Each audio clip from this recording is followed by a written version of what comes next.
Welcome, everybody, to the A Little Less Fear podcast. I'm your producer and host of the show, Dr. Lino Martinez. This is your motivational podcast of people's incredible journeys. Oh, yeah, let's do this.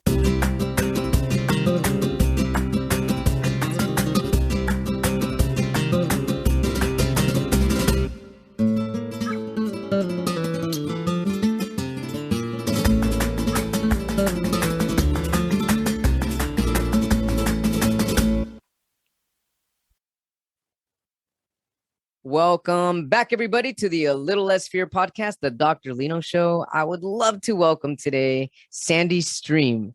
She's an author and activist whose work is built on the belief that everyone deserves and is capable of finding peace and warrior-like strength within themselves. After teaching law for 20 years, raising 2 children, and facing a life full of adversities and lessons, she decided to turn her efforts towards facilitating workshops for young and experienced adults to encourage them to live in peace and power. Welcome to the A Little Less Fear podcast, Sandy. So nice to have you. So nice to meet you, Lino. I'm happy to be here. So tell us about your journey to where you are at today. What brought you to this incredible journey? I think like everyone, we all have our different levels of suffering, right? So my suffering has been throughout my life in different aspects, emotionally, relationship-wise, all kinds of things. I had a lot of joy as well, but, there was always difficulties and challenges. These got quite worse during COVID, where I really just didn't feel well, and in my relations during COVID, in my situation. And I was trying to find answers, I guess, like, what do I do basically in that moment? And so I painted a circle in my living room, basically.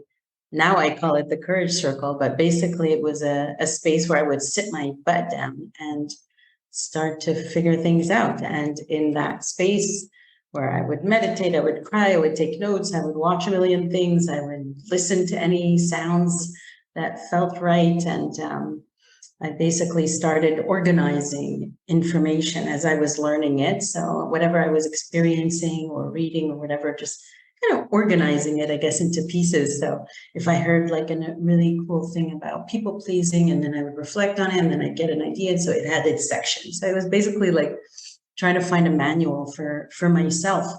And so this became a book called The Courage Circle, and the circle being around yourself. So it's you that needs to figure out. It's not necessarily a circle of people that you have to muster this courage. And now I decided to start doing in-person circles to discuss what I consider to be very important critical topics for human beings to discuss that were not really taught in school, or it's not really something people talk about at the dinner table typically. And I think they're absolutely crucial for learning to live in peace in yourself, basically, right? So just be fine. I absolutely love your book. And what I love the most about it is how easy it is to understand it, how easy it flows, and how short the chapters are and on point. You're right on to the point without saying too much. It's as if you know exactly what to hone in on. I'm wondering if your 20 years of teaching law helped you out in writing this book. Well, it probably did, because in teaching, so I was teaching purchasing professional. I wasn't teaching lawyers, so they were business people mostly. And it probably helped in terms of me understanding how to engage with others, treat them as human beings, even though we're discussing a topic such as law or whatever. But doing games and just feeling alive with people, seeing where they're at, what they understand, what they don't understand, etc. So it helped in that way, I'm sure, to kind of put myself in the shoes of a learner or a reader or another person. So maybe it helped a little in that way. That makes sense. Yeah. Sandy, the book is very meditative. It's very expansive. It's very deep in finding your inner being, your inner calling, your inner light. How or what changed in your life that made you want to go from teaching law for so long into diving into a different part of yourself? Once I figured out, like I said, for myself, that there's actually, it's not exactly a recipe, but I guess it is a bit of a recipe. Like, how can you walk around in this world as it is without changing the world? We're talking this current world, the way it is, and walk around knowing how to, be in the world yourself, like how to function and feel well and how to communicate and how to guide yourself internally and how to set boundaries and all these things. Once I figured out, wow, I mean, this is actually possible. And I started seeing the impact of the world around me because, what happens on the inside happens on the outside. So when you're a certain way, well, your surroundings will start to adjust themselves to that way and whatever that means, but they will adjust themselves because you're kind of sitting in that space, in that ground. And so when I started realizing this, at least theoretically for me, it seems like this would be the way for our world to become healthier for each person. And I'm not saying it has to be learned through me or through my book. There's a lot of people doing all kinds of work, but ultimately for each person to feel okay in themselves and guide their own life in a way that is not, controlling or aggressive to others, but actually in full power of their own life. This would be, it seems, if we extrapolate my experience, the way for us to arrive at some semblance of peace and humanity in our world versus what we're currently seeing. So I'm a bit of an activist, you could say, in that way, in trying to, encourage others to do this kind of work in themselves. I love this, and I definitely feel encouraged by in reading your books, and I do definitely feel it as a guide. And some of these are all also like survival skills. I feel survival skills for and standing up for your inner being. And a lot of these people don't have. A lot of people in general, actually, I'll say the majority of the population, they don't have these tools, and that's what I love about your book. So I kind of wanted to talk about forgiveness. Can we go into that? Sure. So one of the paragraphs I love here, I'm going to read up. Forgiveness is an act of courage, and so is accountability. It means you're responsible for your actions and can make mistakes. This is the only mentality that can move you forward from victimhood and helplessness. Can we go into that a little bit? How is forgiveness an act of courage and accountability? Let's start there. It's no coincidence, I'm sure that is the topic of our circle this Sunday. Oh, wow. Life is always coincidental like that with me. It's so funny. Well, that's alignment. That is our topic. That's alignment, yes, Sandy. Yeah. So it's been the topic and everybody's minds coming up for this Sunday. I love it. We're so connected collectively. Yeah. So, I mean, let's say somebody really hurt you, right? And their behavior was really not okay, actually. So let's say, they were very gaslighting and dismissive and mean and whatever in relationship and dishonest, and it really hurt you. Okay? Whatever they did. So now you are hurt, right? As a human being, understandably, and you're carrying these feelings of pain and hurt. And it's important to process those and validate those. So it's not something to rush. It's perfectly normal and healthy to feel sad, angry, hurt, all of them. They're not negative, they're normal and healthy. So that's the first definite important steps. But, after some time passes, and if you really have looked very, very deeply in yourself and you understand your own inner being, and realize how much you've been affected by your life, right? So you realize, shoot, I've done all this like people pleasing stuff. I've done codependent behavior. I've done this. I've done that because I understand, my parents did this, so I felt this. Like, so you really can understand your own, how A causes B causes C, whatever. So if you've done that, you can also start slowly, hopefully, if you've done it to yourself first, understand that the other person also had their, things that caused them to do these behaviors. So if you understand that cause, it doesn't make their behavior okay. It's just not okay to do that behavior X that is hurtful, that's true. But you understand how they got to that. And so it's possible not to feel negatively about them as a human being. You can feel negative about the behavior or the action without being against them or not understanding them. Right. So at some point when you're, in a lot of pain for a long time, If you are accountable for your life, meaning that you are responsible for your life, even if somebody else did something, it is your responsibility to, do what you can do, help yourself, love yourself, do what you can for yourself. Then, at least for me and for many others, you decide, you know what, I don't want to suffer anymore. I've suffered enough. And one of the ways to stop our own suffering is to let go of some of the pain that we're holding that we don't need anymore. We've processed a lot of emotions, so we can let it go. And we're doing that for ourselves. We're not doing that for the other person. They don't even need to know about it. It has nothing to do with the other person whatsoever to forgive.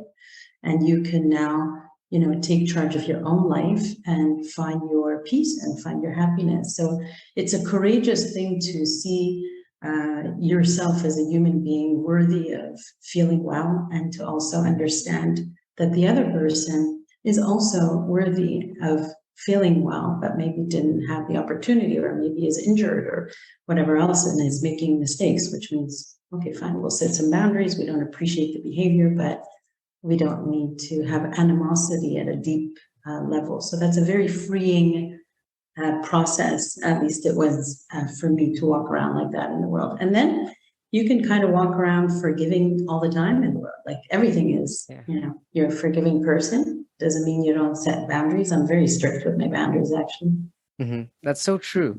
You can be forgiving and still set boundaries. Very strict boundaries, yeah. And you could not even talk to somebody and be forgiving. You can love them from a distance. I love that. Yeah, love is not necessarily like reconciling and being in a relationship with someone who is hurtful or not respecting you. That's not love. And so how does the act of forgiving and becoming accountable shift your mentality from victimhood and helplessness? How does that change your mentality? Well, for me, it's not only in that, but many other aspects in the book. Whenever something would happen, I would, at some point, again, these were all lessons, is to always look for my part in everything, literally everything that occurs. So how did I, somehow contribute? So let's say, if this relationship was such that the person was very, let's say, gaslighting and dismissive, and it was very hurtful, well, where's my 2% in this? Did I allow it? Did I give permission for it? Did I, just to look for it? Did I have incorrect expectations? So when we look for what we did in something, this is not blaming the victim. This is just looking, factually speaking, did I participate without blaming ourselves? Again, no blaming deeply, no hurting ourselves or being hard on ourselves, just looking like, I'm kind of playing a part in this a little bit. So when we see that, we start to get our power back, because we realize we're playing part in a lot of things, actually. So we can actually start to make different choices. If we think everything is just happening to me and I'm not doing anything, you can see that that is not a powerful stance. That is, the world is happening to me all the time, which is really not the case. We're often participating either in what occurred, or we have choices now. So we can still make choices now, even if we weren't able to do anything.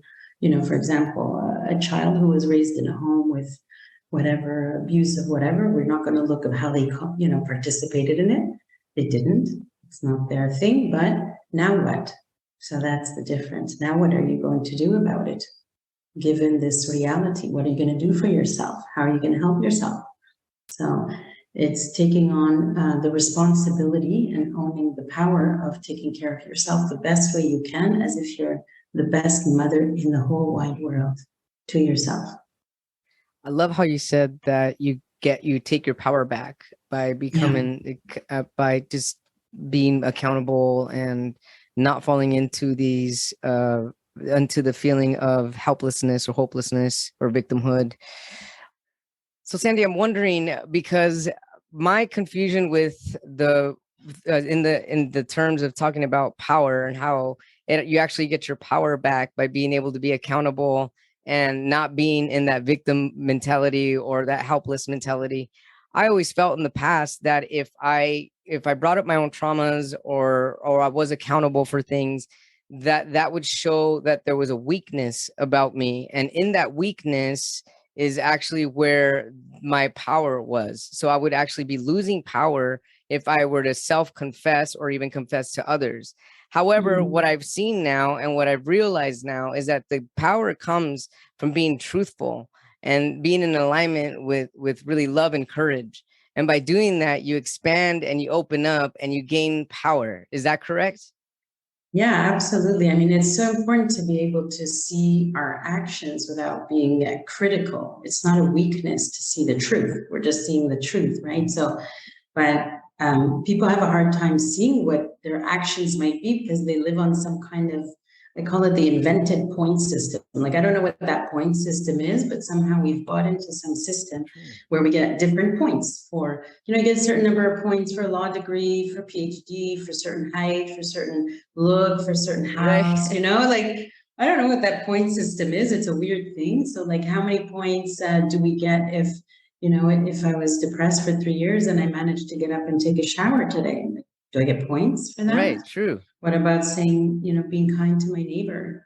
Like the whole point system makes no sense, basically, right? So, but if we're always trying to accumulate these points, right? Because to make sure I'm good, okay, if I do this, I'm good. If I'm not, I don't do good, or, and I don't want to lose any points. So if I admit something I'm not doing well, I'm going to lose points. Now, if we ignore this whole point system to try to be, enough or good enough, and we go deeply in ourselves and start to see that we're full and 100% completely fine and good inside, regardless of doing anything. Literally, we can sit on the floor and do nothing, and that's fine. And that's, we're still goodness completely.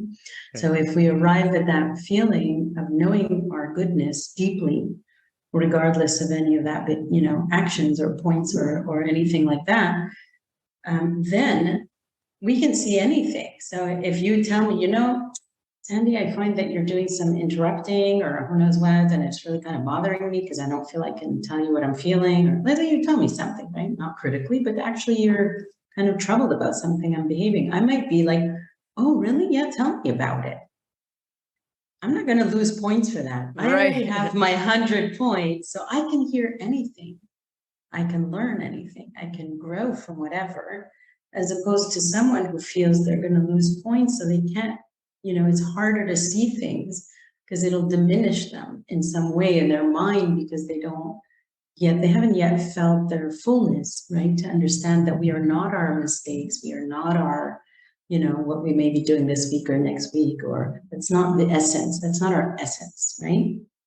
And so by being accountable and understanding how we participated in something, like, what?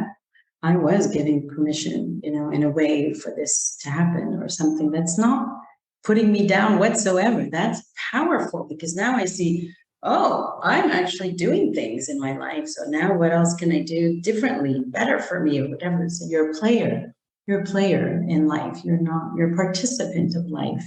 You're not just kind of like acting as if you're not in life. We're all participating in our life. We are participating, And then there's a ripple effect too. The minute you start to, I guess, find your fullness, as you said, and when you start finding your fullness, then you're able to radiate wellness or happiness or more light, and people are able to get into that same stream of goodness.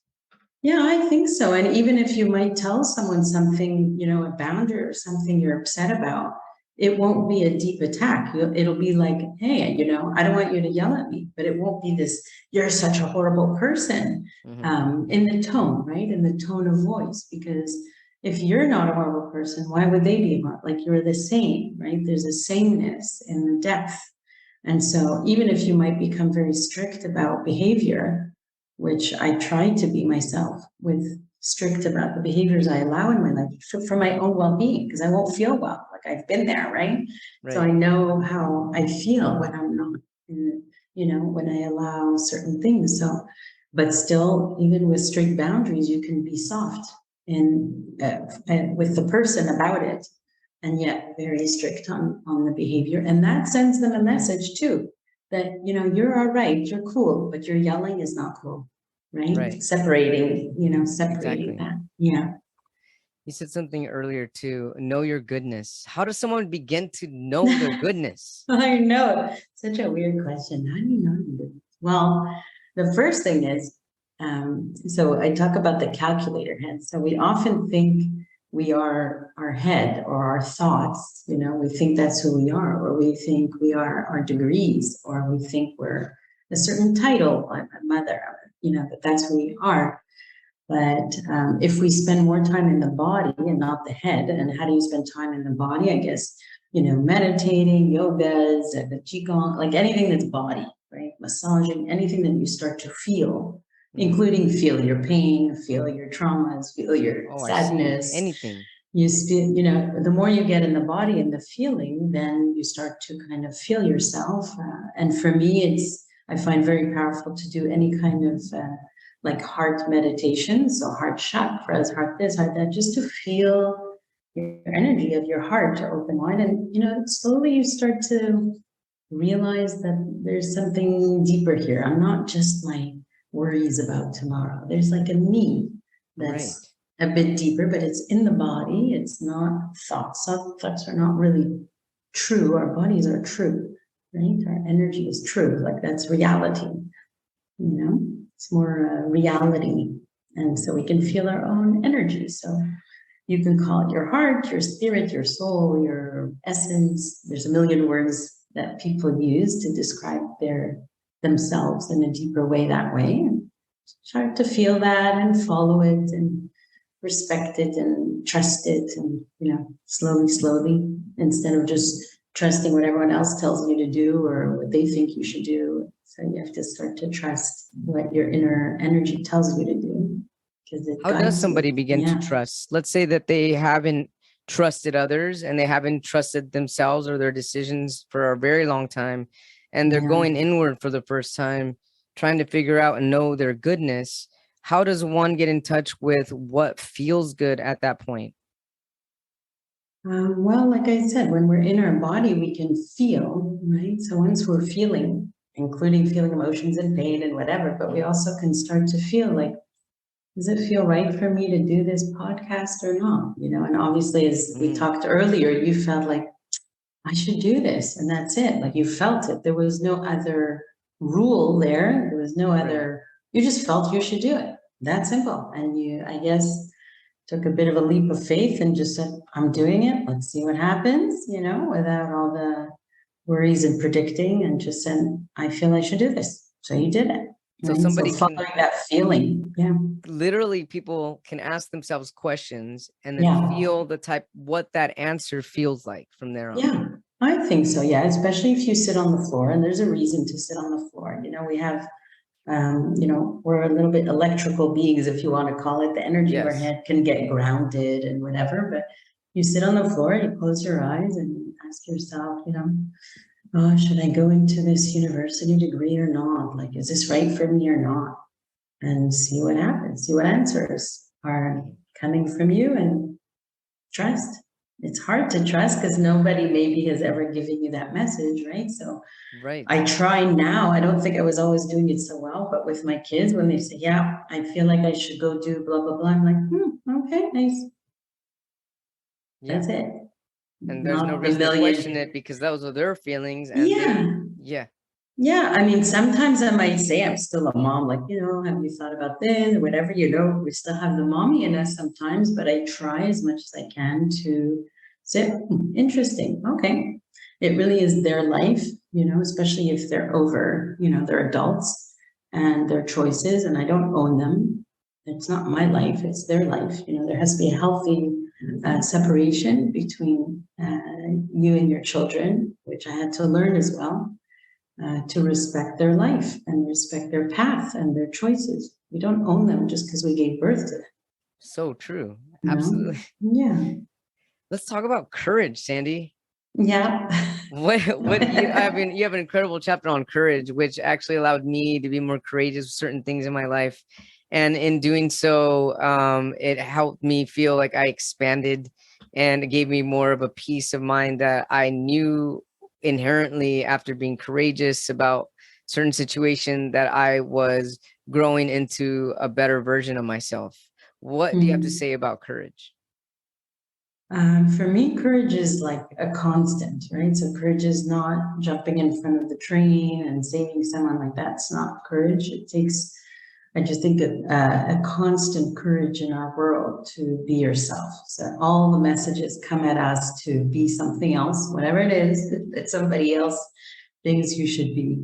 So to choose to be yourself or express yourself, honestly, and follow yourself. That for me is just, it's a constant way of living courageously when you're guided by your inside, and also not, worrying. There's like an inner trust that takes courage to kind of just trust that things will work as they should if you're following yourself correctly. It doesn't mean you're going to get the millions and whatever. That's not the point. The point is that is the right life for you if you follow yourself, and to trust that that's the life you are to live.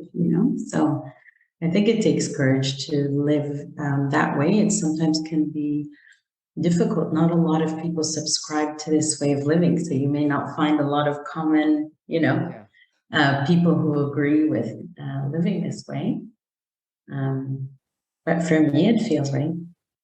I Yeah. love the word, and I got to tell you, I got to be honest that the word courage for me before really Mm. didn't mean much because I felt like I was an autopilot. So, for people listening for the first time, I survived a rare genetic disease. I had over 40 surgeries in 10 years to save my life, and I never really felt like I was courageous for going through it. I just felt like I had to do it. And Mm. so I never really felt the word courage. Like, what does courageous really feel like in that case, other than a feeling of something that I have to do? It's like Mm. how was that courageous if I felt I had to do it, if that makes any sense.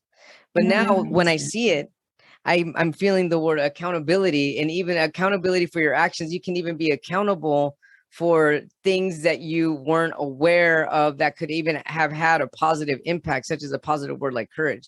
So if I become accountable of even accepting that word, if that is even the right word to accept that word for myself, that it was a courageous thing for me to go to, then I am able to see myself in a more warrior like Mhm. it's just a bigger heart and a stronger heart, and just I guess, does that make sense? Am I making any sense here? Yeah, it sounds a bit like, one of the circles that we did was about feeling proud of yourself. And we started it, I was saying, like, even feeling proud of ourselves, people want to tell us what we should feel proud of. You should feel proud of your A, and you should feel proud of getting this degree. You Yeah. should feel proud. And then what we did in the circle is to go around and talk about what you actually honestly feel proud about, not what somebody says you should feel proud about. What do you feel kind of proud about? And what I'm hearing Love from you that. is you felt kind of like, I feel like that was kind of cool that I managed to do that, right? So it's like, again, feeling yourself, feeling your emotions, including the very healthy, important emotion of feeling healthy pride, for what you are happen to be proud of. And the things that different people were proud of are different, and the things I feel proud of are different. So I felt proud once for setting a boundary in a very difficult situation. For me, I was really proud of that. Not things other people should tell me I should feel proud of. That's something I felt proud of, right? That I did that day, and even if it was so hard or whatever it was.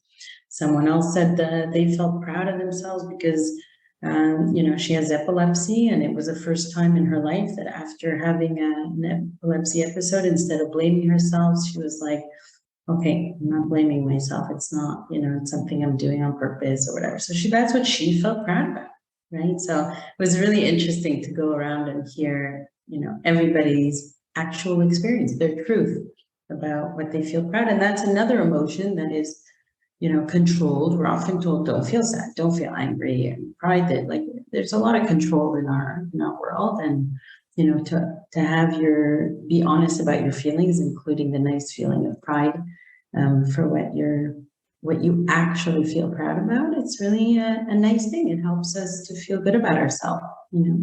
That's so true. I love that. So Thanks for sharing yeah. that. Yeah, and you looked quite, you were kind of finding your moment where you felt proud about what you managed to go through, and still, be here doing your things. So good for you. Yeah, thank you.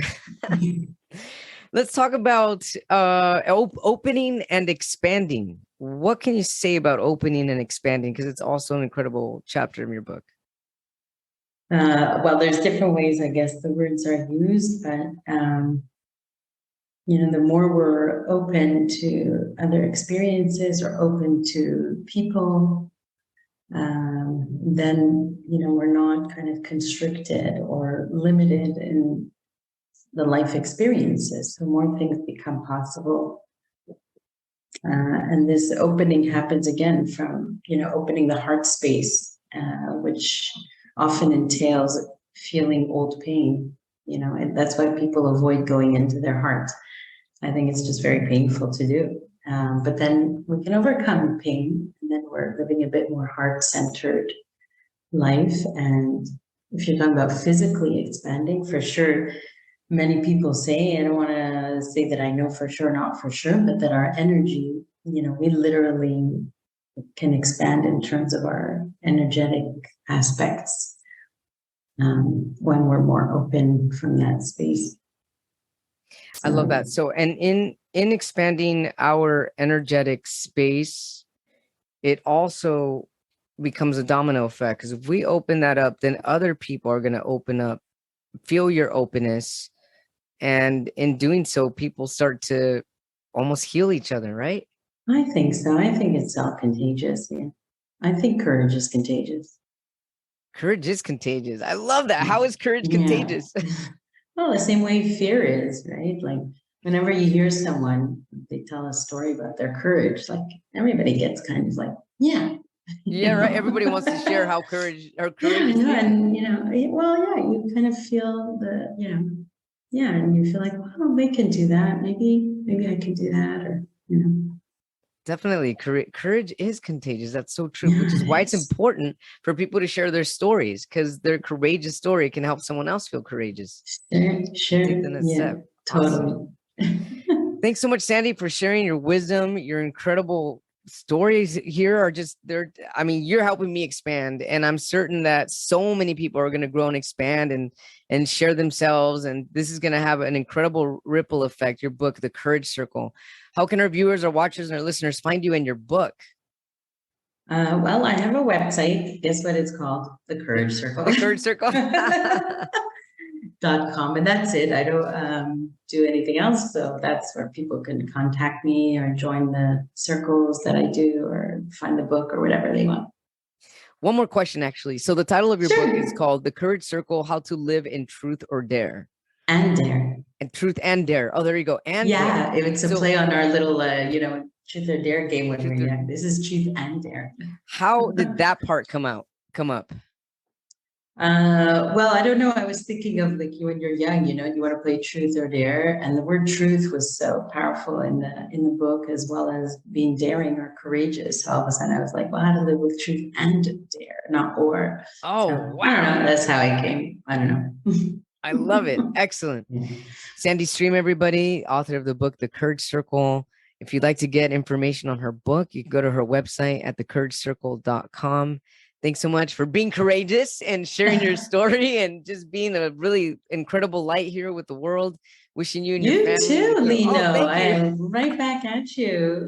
Thanks so much. And thank you for inspiring me, motivating me. I love it. And I really hope that you just continue with this incredible Courage Circle, because you're definitely going to help people find inner love and inner wisdom. Thank you so much. And good luck to you, Lino. It sounds like you've been through a hell of a lot and you're still, shining and doing your thing. So good for you. And I'll keep going. Good for you. Thank you so much, Sandy. Take care now. Take care. Good to meet you. Bye.